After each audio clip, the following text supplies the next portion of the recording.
is our brand new expedition episode, Travel Ahead. We'll be voyaging to the Akwaaba as the tourism world prepares to storm colorful Nigeria. That's the expedition, exploring the characterful beauty of this smiling coast in just a moment. Hi, I'm Nisa, having a great time with my friends at the Smiling Coast. This program is brought to you by...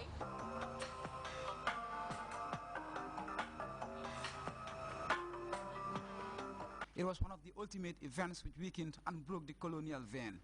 Starting from a small dispute over a rice field between the village of Bateling and Sankandi, the British had a grand scheme to benefit the most, seeing the row as the perfect chance to defeat the last leader of the colonial resistance, Fode Kaba Doumbouya.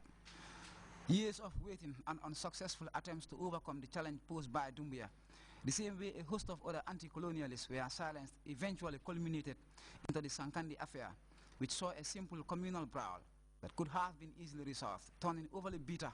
We're here at the main cathedral hall, which contains the Sankandi Memorial.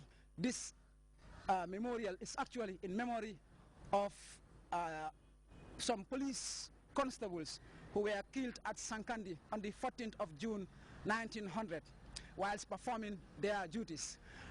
The memorial actually contains the names of 5 policemen, colonial policemen, who were killed during that episode, which caused the death of so many lives. First class constable Theophilus Johnson is the first name on the list here. Second class constable Joseph Lewis comes next, and second class constable Jacob Savage, second class constable Joseph Juve, and third class constable Isaac Goddard is the last name on the list here. All these men were massacred during the unfortunate Sankandi episode when the colonial forces fought against the people of Sankandi. Now, Hasum Sise, the renowned historian at the National Council for Arts and Culture, is here with us. Thanks for joining us again on the expedition, Hasum. Yeah. That's another memorial in memory of an unfortunate massacre which took place in 1900. Can you tell us about it? Yeah. Thank you very much, Ibrahim. Now, this is another, sad episode in Gambia's colonial history. In addition to the cholera epidemic we have just spoken about. Now, in 1900, the people of Sankandi and Bateli, in what is today in the Kiang, districts of the Gambia, they had a palaver over some rice fields, okay, which is usually, normal, between communities. Yeah. Land disputes, disputes over farms, has always been taking place here, really. But what made this one, especially on, significant, was that the British, they waded in and complicated the matter such that it degenerated into a massacre, now, and also into a war, which finally led to the killing of Fode Kaba Doumbouya. Now, what's their involvement in this issue?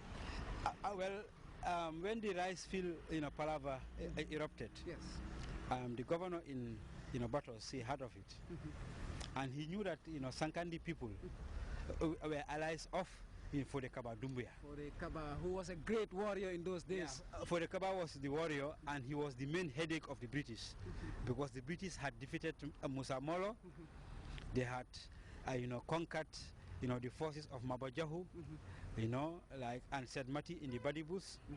They had, also conquered the forces of Kemintan Kamara in the Nyani districts.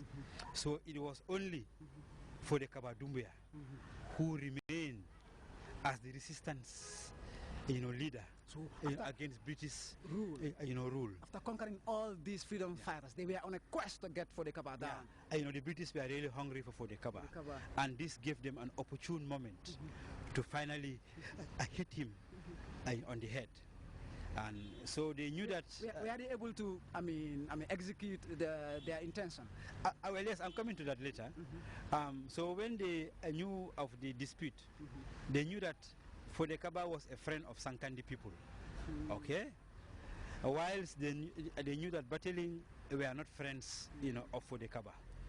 Okay, so the British said, okay, we will go and take sides, with battling, although they were not invited into the dispute. Okay. So they decided to invite themselves. Yeah, so they decided to invite themselves into the dispute. So they sent, traveling commissioner Sitwell. Then in the Gambia you had two traveling commissioners in 1900. Okay. Traveling commissioner South Bank, who was Mr. Ozan, and traveling commissioner North Bank. These were the people in charge of the regions. Yeah, I was Mr. Sitwell.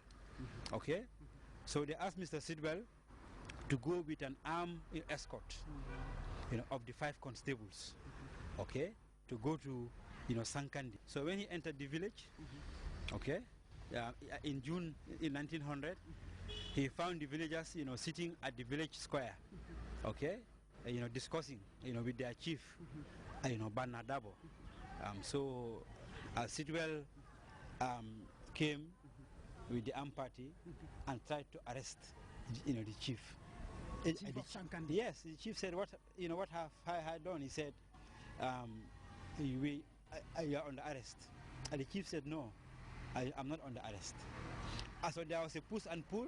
And then the chief's bodyguard, okay, they also, waded in to defend their chief. Their chief. Okay. So a firefight, erupted, and the 5 constables were killed. Okay. And Sidwell himself also was killed. These are the 5 constables whose name we have on the memorial here, including Governor Sidwell. Okay. So like I said, just like the cholera epidemic, this memorial is for the 5 colonial agents, okay, who were killed, at Sankandi after they have tried to unsuccessfully arrest, the Sankandi chief. No. Okay, so the moment, so it is really in memory of the British agents. So like I said, with the cholera epidemic, there's also so far nothing. A marginalization of history, where only the British are remembered. Yeah, the Gambians, or like the people of Sankandi who died, at that, firefight, and who were later, hanged, there's no memory. Almost forgotten. Yeah, there's no memorial for them.